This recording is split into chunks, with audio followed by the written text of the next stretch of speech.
could follow. Good evening, and it's great to see so many people here tonight. I'm Kathy Fennessy, president of Seattle Film Critics Society, a group of 36 print and online film critics in Washington State.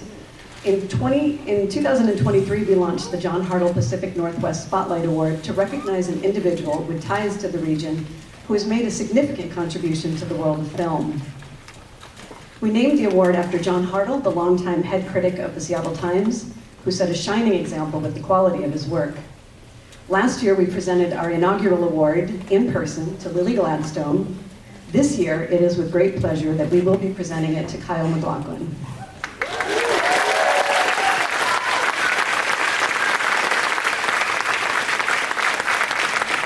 After his screening of The Hidden, which gave Kyle one of his first leading roles in a feature film, my colleague Chase Hutchinson will be sitting down with Kyle for a look back at his career. On behalf of Seattle Film Critics Society, we would like to thank John Hartl's husband, Michael Upchurch, for giving this award his blessing, to SIFF for helping to arrange tonight's event as they did last year, and to every one of you for selling out SIFF Downtown to celebrate Kyle MacLachlan. Thank you.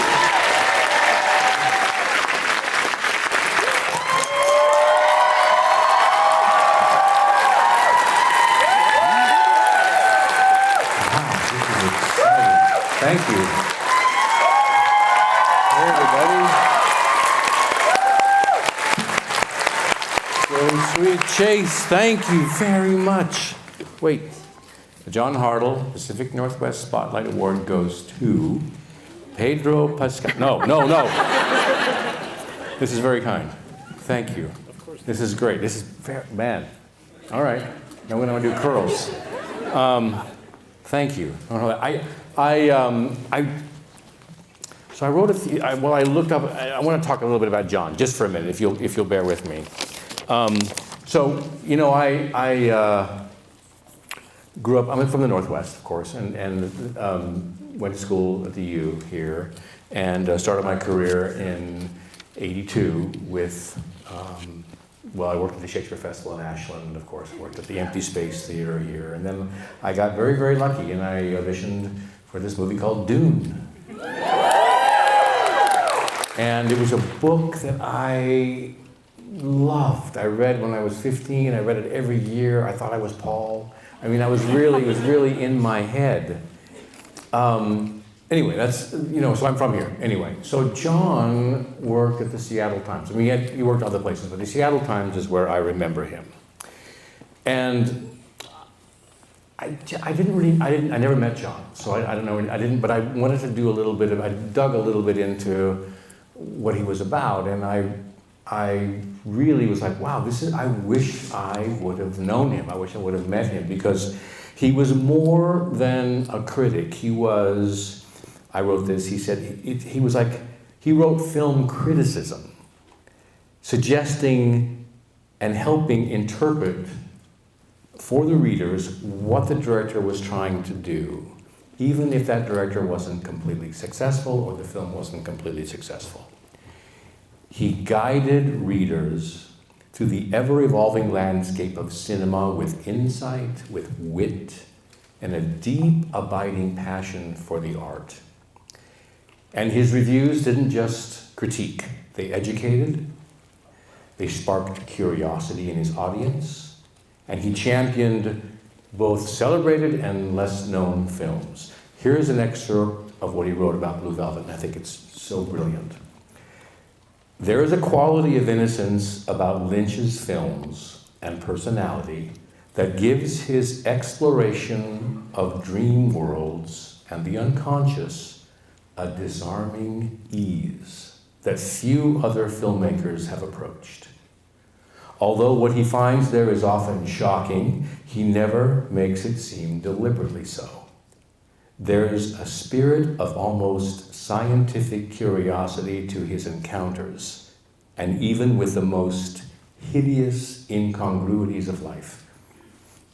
I'm like, wow, he really got it.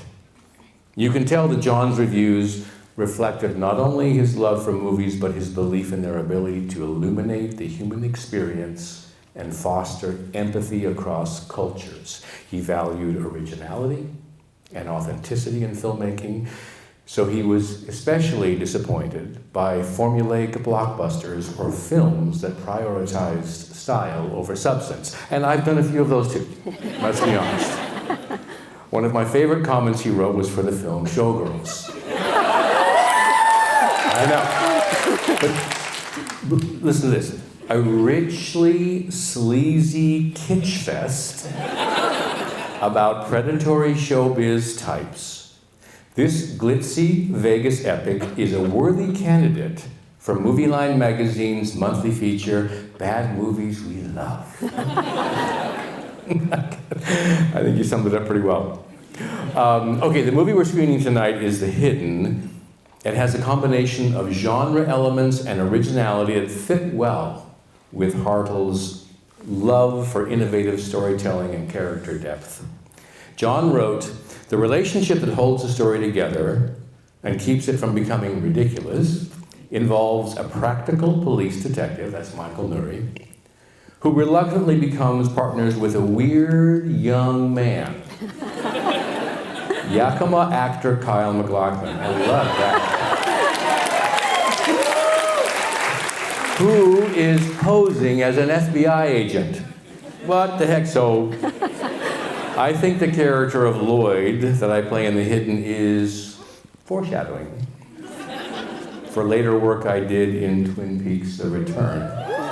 And I like to think that John would have made the connection between the two characters and written something special, insightful, and completely original, because that's who John was. He was a complete original. So, my thoughts about John. Anyway, thank you. Okay, this is a really fun romp. This movie is so 80s.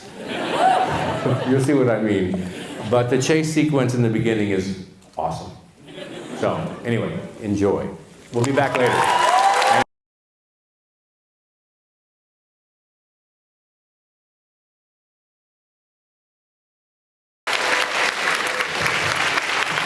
Come on, how about that flamethrower, right?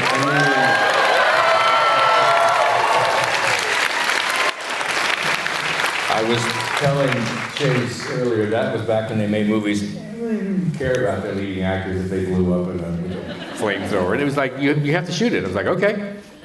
So I just let it rip. I was going to say, as a first question, but connect it to the flamethrower. When you were first starting acting in Washington, what was the first role that made you say, this was what I want to do? And did you know that that would lead to you blowing up an alien with a flamethrower? Yes, I knew. The first time that I think I really, well, it was a little bit gradual, but the first time I had an experience where I really felt like I was creating something. I mean, I did high school musicals and plays and everything, and that was fun. But I went to do a summer stock experience in North Carolina, in fact. I was in western North Carolina, so it was near little town, well, not far from Asheville, a little town called Hendersonville, and a little community was actually Flat Rock. It was called the Flat Rock Playhouse. Very close to the Carl Sandburg home, actually. And I did a play there called Look Homeward Angel. And I had a wonderful director who basically just told me everything he should do in every line. He just started to do this, do this, do this, do this. I thought, okay. And the culmination of all that was like, wow, we created something magical here. And I felt like, hey, maybe this is something I should do. But I didn't completely trust it yet, but I know I had a really wonderful experience. I just didn't know how to translate that from that experience into whatever a career doing that might look like. So that was the first time I was like, I felt good. In this movie, there's all these moments where they call back to your character being from Seattle. Was that something that you had any influence on? No, that was just in the movie. That's just how they. I know with all these references, I'd forgotten about the Seattle reference actually. I thought it was that was pretty funny. So, when it comes to Washington and its role in your career, I have to ask about Twin Peaks. Yes. Because this was right at the beginning, and then you had alluded to it at the beginning. Dale Cooper is the FBI special agent, most iconic television character. What kind of did you take from this? It's odd, into right? that? Because Yeah. this was, we were trying to track, it was 86, maybe we shot this. So no, there was no Twin Peaks, no conversation. I mean, I'd worked with David, but we hadn't discussed this at all. So it's strange that I played this kind of otherworldly FBI agent who seems to know everything, but not, it's like a Cooper light. And my hair really was that color. That was so weird. It was black. I was like, wow, that was crazy. I said, that can't be real. No, that was real, I remember. But I thought it was, and also had a little bit of a mullet sort of going on, Yeah. That's the 80s. My son is very big into the mullet. He's 16, by the way. I don't know if any kids out there, young kids, it's like somehow the mullet is creeping back into our lives. I don't know how. Weird. But no, all the Northwest references were just in the script. Strange. Speaking of kind of strange connections, we were talking earlier about just kind of all of the roles that you've played and like the different parts that you've popped up in. All of them are so specific and unique, but oftentimes very strange. You've played Thomas Edison. You've popped up for 15 seconds in How To with John Wilson. Yeah. Do you have something that, of all your body of work, that you go back to and remember and think, that particularly was something that really stuck with you? Well, there have been a few, that I've been really proud of. The Look Homeward Angel was one, because it was the first. And then working with David Lynch, of course. I mean, everything I've done with him has been so special. I didn't really realize how special it was when I first started. It was like, okay, I'm an actor, I'm working, I have this big movie, we're doing that, I'm working with David Lynch, okay, that's great. And the experience was wonderful. And then Blue Velvet was even more wonderful. And then Twin Peaks was like, the role of Dale Cooper, which was so special. Because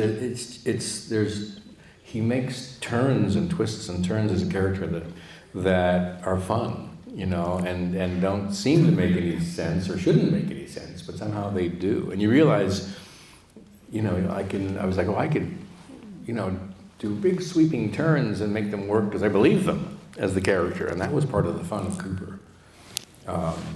And I loved his, moral code. I loved the way he was a very positive force. Without being wimpy or anything. He believed in what he believed in, and I thought that was pretty great. So those early ones, Cooper especially. But since then, I had a wonderful experience playing FDR in this series called Atlantic Crossing, which is on PBS, and 8 people saw that. But it was really fun, and I really enjoyed playing FDR. I enjoyed the research. I've been really fortunate to, I did FDR. I played what they call the spirit of Cary Grant in this one little film, A Touch of Pink. That was really fun. And the research on those is just so great. It's like you get to dig into these characters, and try to understand what makes them tick, really. What is day one like for you when you find a character? What is the first kind of entry point that you take to them? Starts with script. And first reading is like just a reading for the story. I just want to get the fun of the story. And then, for instance, we're going to start Fallout here in about 10 days. Which is really fun. So that'll be great. So I just read the first 2 scripts of that. Here's what happens. No, but I read the first 2 just for the read, for the fun. And then I start thinking, okay, and then I'm going, all right, what's been happening since the time we left that character? Or where's this character coming from? And you start going back into history, and you start going, okay, what, why, how, and you just keep digging and digging and digging and writing notes and until you really understand as best as you can, given the time you have, and also just the knowledge, what they're made of, really. And It's a strange journey. That sounds like something from Twin Peaks. It's a strange, or Blue Velvet, it's a strange world. But that is really what I love to do. I love that puzzle. I think of it as a puzzle of this person. And then you get to bring all that up, and then you get to play with the other actors as that character, and that's fun too. And if you have a director like David Lynch, then you get another great thing. You know, there's all these great things that happen in this creative process. But it really requires a curiosity, a really deep curiosity. Which when I was younger in my career, I didn't have as much, honestly. It's taken me kind of growing into my career to understand, oh no, that's where the gold is. That's really where, if you want to really get an understanding of what this character is, it starts with that curiosity. When you spoke at the beginning and were very gracious and kind in paying tribute to John and the work of criticism, I do think curiosity comes into that. And speaking of Blue Velvet, there was another interview where you had talked about Pauline Kael and how she had written about that film and sort of got into it in a way that people were not, and how that was a very valuable thing. Yeah. And so I was curious about films like that, and looking back, when you read criticism, what is it that you hope to see in that as an actor who's putting themselves out there? Well, if you've done something worthwhile, and not everything I've done is worthwhile, but if you've done something worthwhile, you want there to at least be a recognition of it, you know, and hopefully it's more than that. Pauline Kael wrote about Blue Velvet at a time when Blue Velvet had come out and was really kind of misunderstood. No one knew what to think about it, or make of it. You know, it was something you had never seen before. It was singular to David Lynch, you know, so critics were kind of all over the place. You know, Roger Ebert was very offended at the time, and you know, I get it, okay, but Pauline put it in a context, much in the same way that I think John does, where you're like, oh, you have to understand where this is coming from. You have to understand the director, the creator. You understand what he's done before, you know, where he's going on his journey. And I feel like the best criticism looks at the whole picture, you know, and really tries to get a sense of what's trying to be said. May succeed, may fail, but at least a sense of what it is. And then, you know, they can take their moments from there, I guess. But Pauline was really instrumental in sort of, I think, turning the tide in the way people looked at Blue Velvet. No, absolutely. As a last question, because I feel like I could ask you thousands about The Return in particular, but I had been struck by something you had said when David approached you to come back to that, and you had said, David, I never left Twin Peaks. Everyone who's done that comes away better because of David, and I know I certainly did. Would you ever take us back with you if there was the opportunity to do so again? I was saying to David, if you ever return to Twin Peaks, you know, Cooper's there. I'm ready to go. So, and it does live on, and you know, it lives on in the fans. Honestly, that's kind of one of the greatest pleasures. It's the response I get from people, you know, either at a con event or something. You know, they wear the clothes or something they represent, you know, but it's really more of, people will say to me, you know, I came to Twin Peaks at a tough time in my life, or it really connected me to my father or my mother or whomever watched it, or my family, because they would sit and watch it together and probably have conversations after. So it's had an impact in a way that, you know, we didn't really know as performers what was going to happen, but it's lived on, and it lives on in the fans, which is really beautiful. Thank you. Well, let's keep that going for Kyle. Thank you so much again for sharing your time. Thank you so much. Really great.